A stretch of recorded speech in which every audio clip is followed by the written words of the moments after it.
大家好，我是夕阳，今天和大家分享一道上海春季家常菜——冬笋炒肉片。先将五花肉焯水5分钟，放入葱段、姜片、料酒，捞出五花肉，洗净，然后切片备用。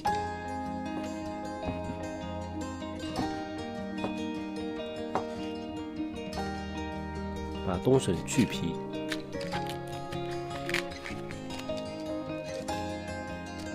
切片，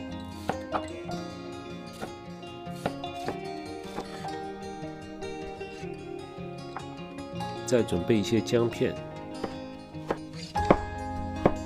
葱花。现在食材都已经准备好，我们可以开工了。先将笋片焯水2分钟，捞出备用。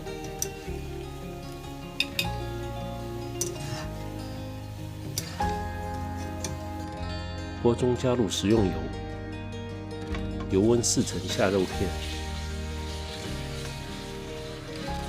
放入姜片，肉片炒出油脂。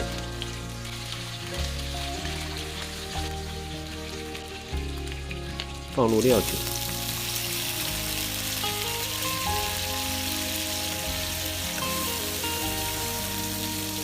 加入冬笋，快速翻炒，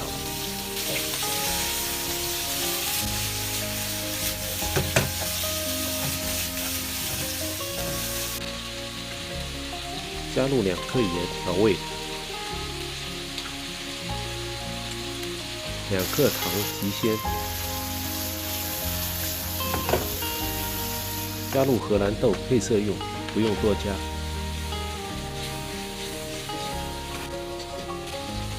加入湿淀粉，勾芡，让冬笋裹上酱汁。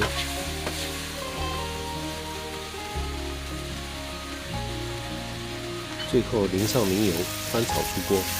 你闻到香味了吗？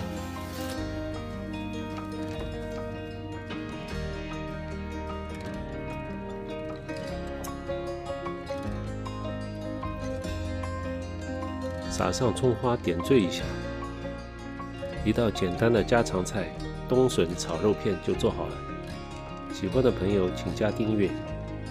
配料表留在了片尾。冬笋色泽金黄，鲜美无比；荷兰豆晶莹剔透，爽脆诱人；肉片包裹酱汁，香气扑鼻。好了，今天就到这里，谢谢您的收看，让我们下期再见。